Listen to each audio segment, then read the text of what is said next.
Hello. Today I'm going to talk about a research article entitled Deliberate Practice Spells Success: Why Grittier Competitors Triumph at the National Spelling Bee. So, this article was personally I found really interesting.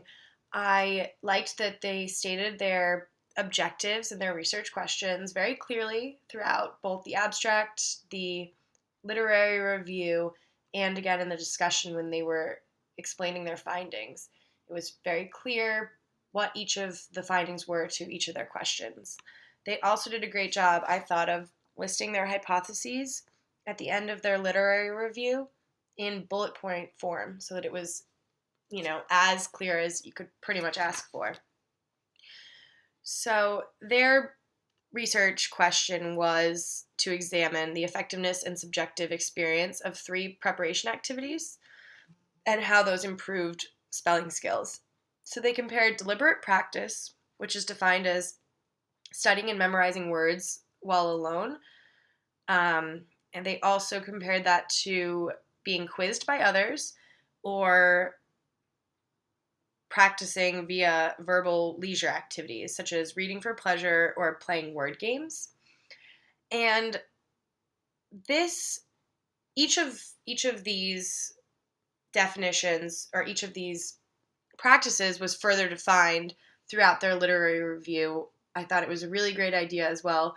At the very beginning of the literary review, they explained the need for this research, talking about how preparing for a competition has been proven in the past to predict performance. However, the methods of preparing have not been looked at. So then it talks about how there is support for all three of these methods, even though they have not been compared. They also goes on to talk about how deliberate practice is found to help in other areas, since, as you will see, that is kind of the particular practice that they are looking into more heavily. So I thought it was a great idea how they talked about the other areas that this practice has helped in.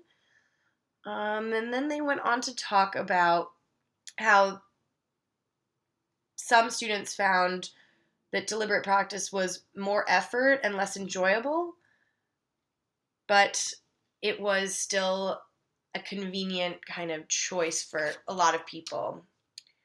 Um, so then to get into their methodology, I thought that it was very well described.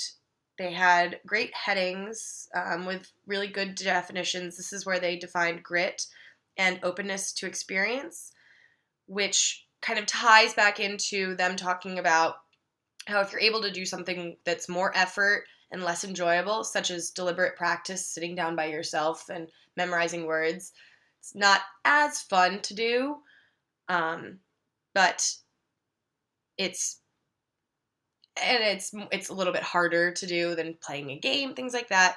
But the individuals who choose to do that are the ones that have a higher grit scale. So that means that they found the students' grit scale by looking at a short-term grit scale, and asking particular questions during a survey that indicated consistency of passion and consistency of effort. So the other areas that they asked for during this self-reported questionnaire was to look at the openness for experience. I thought that their definition for the openness of experience was a little bit less well described. However, what they're really just talking about is how open individuals are to different experiences. And I think that that's pretty difficult to label really nicely, like grit. I see their issues there. I was a little bit concerned or confused when they started to talk about the observed internal reliability was alpha 0.82. this was kind of stated at the very end of their measurement and definition about how they were going to measure grit and openness. And I looked online and was able to find more information about that, but without having to do that extra step, I would have been completely lost as to what they were talking about. And that's saying something, because further on in their results section, I was very lost, as we will get into more in a minute. But I wanted to talk about how they talked in their method section that I really liked, that they talked about how they were going to validate the questionnaire by calling individuals. They called about a third of their participants and interviewed them by the phone. I thought that was a really great idea, and I liked seeing that was added in there to kind of check on a little bit more of what the student was asking. They also talked about a longitudinal development. So they ask the child how many hours they've studied in the past for different spelling bees or different competitions. And I thought that was really impressive, and I was glad that was stated so nicely in their method section for me.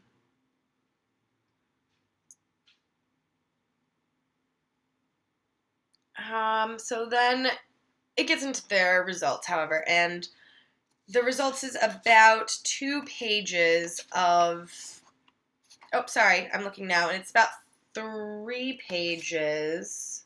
No, I was right. It's about 2 pages of P's and pluses and minuses and numbers in every sentence. And as hard as I tried, I was not able to understand the mass majority of it. There's also 2 graphs and 1 chart that I was also only able to make a small amount of sense out of. I have to say the chart and the very first table were more clear than the third one, however. So that's where their discussion came in extremely helpful for me determining whether their findings were trustworthy. It seemed, with the confidence of the writing, that they had found, or they had pretty trustworthy findings. And what they found was that deliberate practice was a better indicator than any of the others, despite the fact that this activity needs more effort and is less enjoyable. I thought that was really interesting. They also talked about how they did not find evidence that an inverse association between the trait of openness to experience and spelling performance was mediated by any of the 3 preparation activities measured in the study.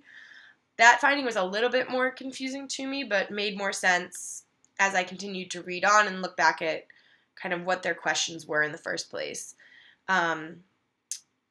I also feel that their findings are reliable because they discussed their limitations, and I thought that while their limitations, without a doubt, are limitations, I think that as they thoroughly, kind of discussed them, it makes me believe that those thoughts were considered throughout the conception of this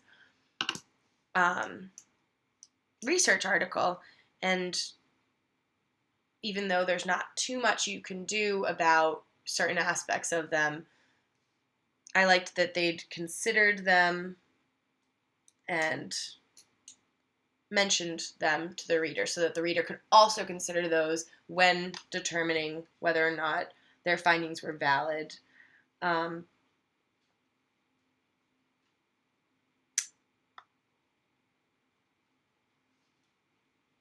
So another piece that I liked but was hard to understand was that they found that the 2 personality traits